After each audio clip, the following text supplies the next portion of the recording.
रूस को यूक्रेन पर आक्रमण करने से पहले भले ही लग रहा होगा कि वो उसकी बात मान लेगा, लेकिन यूक्रेन पर हमले को 1 साल होने में अब महज 5 दिन ही बचे हैं। लेकिन इस जंग का हल अब तक दिखाई नहीं पड़ा है।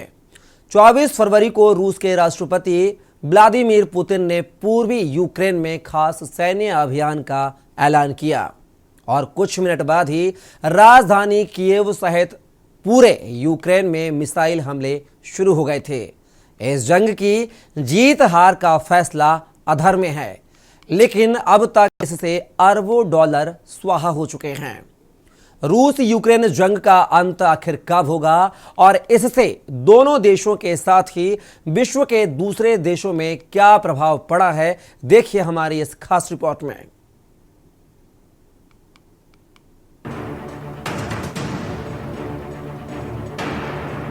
दुनिया में अफरा तफरी और बेबसी है। दुनिया का आर्थिक ढांचा हिचकोले खाने लगा है। जंग में खर्च हुई इस दौलत से बड़ी आबादी की रोटी मुहैया हो सकती थी, कईयों को तालीम हासिल हो सकती थी, कई जिंदगियां मुस्कुरा सकती थी। लेकिन हुआ क्या? अनगिनत मौतें, हिसाब न लगाया जा सकने वाला नुकसान और रोते बिलखने को मजबूर दुनिया। रूस को भले ही जंग ने इतना गंवा कर भी अक्ल न आई हो, लेकिन यूक्रेन को शायद अपनी गलती का एहसास हो गया है। सीना चौड़ा कर 1 साल पहले जो यूक्रेन रूस को चुनौती देता नजर आ रहा था, वो आज पश्चिमी देशों से खुद को समर्थन देने की कोशिशों में तेजी लाने और पुतिन का सैन्य फायदा रोकने के लिए हथियारों की डिलीवरी और उस पर आगे के लिए भी जल्द से जल्द प्रतिबंध लगाने की गुहार लगा रहा है। यूक्रेन के राष्ट्रपति व्लादिमीर जेलेंस्की ने म्यूनिख में एक सुरक्षा सम्मेलन में बढ़ते डर के बीच विश्व नेताओं को एक वीडियो संबोधन में कहा था कि रूस एक नए आक्रमण की योजना बना रहा है। जेलेंस्की ने कहा था कि हमें जल्दी करने की ज़रूरत है, हमें रफ्तार की ज़रूरत है, हमारे समझौतों की रफ्तार, हमारे डिलीवरी की रफ्तार, रूसी क्षमता को सीमित करने के लिए फैसलों की रफ्तार। रफ्तार का कोई विकल्प नहीं है, क्योंकि इस वक्त वो रफ्तार है जिस पर जिंदगी निर्भर करती है। जेलेंस्की ने स्वीकार किया था कि रूस आंशिक तौर से नागरिक और ऊर्जा बुनियादी ढांचे पर हमला करके मुख्य तौर पर दक्षिण में एक आक्रामक हमला करने की कोशिश कर रहा था। पड़ोसी बेलारूस ऐतिहासिक गलती कर बैठता यदि वो रूसी आक्रमण में शामिल हो गया होता तो।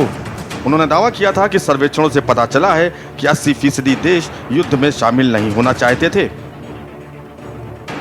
ऐसा नहीं है कि रूस के हमले से केवल यूक्रेन ही परेशानी में है। रूस को भी इसका अच्छा खासा खामियाजा भुगतना पड़ा है। अरबों डॉलर के नुकसान होने के साथ ही उसे पश्चिमी देशों के सख्त आर्थिक प्रतिबंध भी झेलने पड़ रहे हैं। रूस के जंग को लेकर हुए खर्च की बात की जाए तो उसने 24 फरवरी 2022 से लेकर नवंबर 2022 तक महज 9 महीनों में उसने अपने सालाना बजट का 1/4 खर्च कर डाला था। रूस ने इन 9 महीनों में 82 अरब डॉलर युद्ध में लगा डाले थे। उसे यूक्रेन के साथ जंग जारी रखने के लिए हर महीने कम से कम 10 अरब डॉलर की दरकार रही।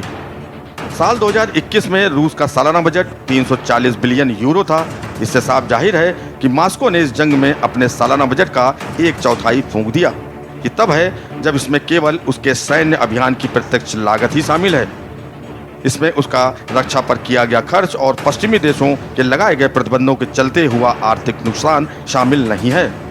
रूस यूक्रेन की 9 महीने और 10 दिन की जंग में दिसंबर 2022 तक जहां रूस ने जंग में करीब 8000 अरब रुपए फूंके, तो यूक्रेन भी इस मामले में पीछे नहीं रहा। यूक्रेनी राष्ट्रपति के आर्थिक सलाहकार ओलंग उनसेंकी ने बीते साल दिसंबर 2022 में कहा था कि यूक्रेन को जंग की वजह से $1 ट्रिलियन यानी करीब 8 लाख करोड़ रुपए का नुकसान हुआ है। यूक्रेन को इसका सबसे अधिक खामियाजा भुगतना पड़ा। भले ही अमेरिकी, यूरोप, यूक्रेन और रूस के लिए इस जंग के अपने अपने फायदे और नुकसान हो, लेकिन इसकी कीमत पूरी दुनिया चुका रही है। ये कीमत बीते साल ही करीब 32 लाख करोड़ रुपए यानी $4 ट्रिलियन की हो चली थी। अमेरिका और यूरोप मिलकर यूक्रेन की मदद के नाम पर युद्ध में 12.520 अरब रुपए स्वाहा कर चुके हैं। खाने और ईंधन की बढ़ी हुई कीमतें, बाधित आपूर्ति श्रृंखला, महंगाई और बेरोजगारी जैसे सभी कारणों को लिया जाए तो इस जंग की वजह से साल 2020 के आखिर तक दुनिया पर करीब 24 लाख करोड़ रुपए यानी $3 ट्रिलियन भारी पड़े थे। इस जंग में अधिकतर सैनिक मारे गए जिनकी औसत उम्र 30 साल रही होगी। अगर इसमें मुद्रास्फीति जैसे कारणों को छोड़ दें तो ये सब उम्र में दुनिया की अर्थव्यवस्था में शामिल होते तो ये कीमत लगभग 144 लाख करोड़ रुपए तक पहुंच जाती। कोविड महामारी और इस जंग की वजह से दुनिया के 20 करोड़ से अधिक लोग गरीबी के शिकार हुए हैं। बीते साल 2022 तक दोनों तरफ से 1.90 लाख से ज़्यादा सैनिकों की मौतें जंग में हुई हैं।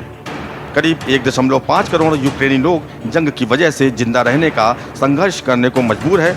लगभग 75 लाख से अधिक लोग विस्थापित होने को मजबूर हुए। यूक्रेनी सेना का दावा था कि जंग में 90 रूसी सैनिक मारे गए।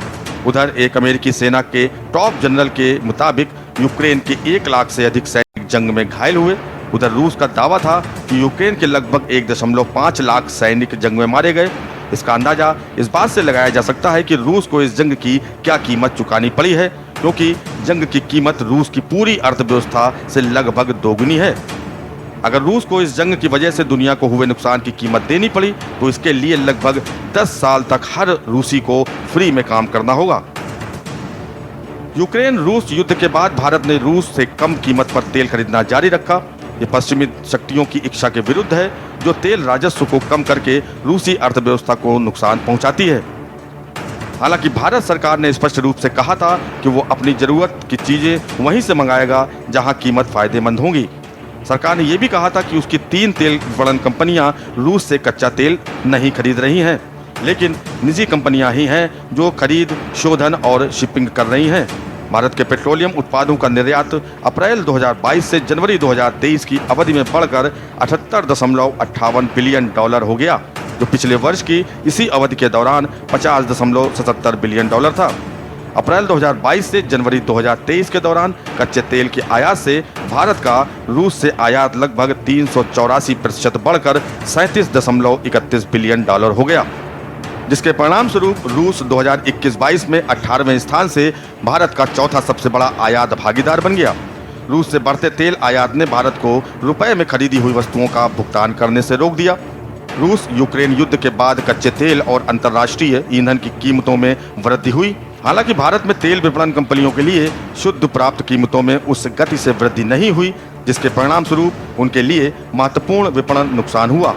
जबकि वित्तीय वर्ष की पहली छमाही में मार्केटिंग घाटा बहुत अधिक था, तब से ही ये कम हो गया।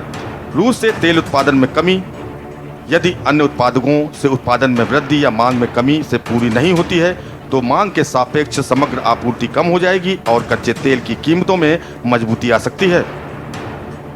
Oil and natural gas corporation limited यानी ONGC पर ICRA की हालिया क्रेडिट रेटिंग रिपोर्ट के अनुसार रूस में OVL की सहायक कंपनी भू राजनीतिक मुद्दों के कारण प्रभावित हुई थी और इनमें सामान्य परिचालन जल्द ही फिर से शुरू होने की उम्मीद है। मूडीज ने पिछले मार्च में एक शोध रिपोर्ट में कहा था कि ONGC, oil India, Indian oil corporation और भारत पेट्रोलियम कॉरपोरेशन लिमिटेड यानी BPCL ने रूस में अपस्ट्रीम तेल और गैस संपत्तियों में निवेश किया है। मूडीज के मुताबिक रूस पर आयात प्रतिबंध और अंतर्राष्ट्रीय प्रतिबंध इन संपत्तियों की भविष्य की नकदी प्रवाह सृजन क्षमता को बाधित कर सकते हैं और कंपनियों के लिए हानि का कारण बन सकते हैं। हालांकि भारतीय कंपनियों ने अपने रूसी निवेश से बाहर निकलने की घोषणा नहीं की है। निवेश के मूल्य में विशेष रूप से वर्तमान तेल मूल्य परिवेश में तत्काल हानि सीमित होगी। प्रबुद्ध चौहान, स्पेशल रिपोर्ट, के न्यूज इंडिया।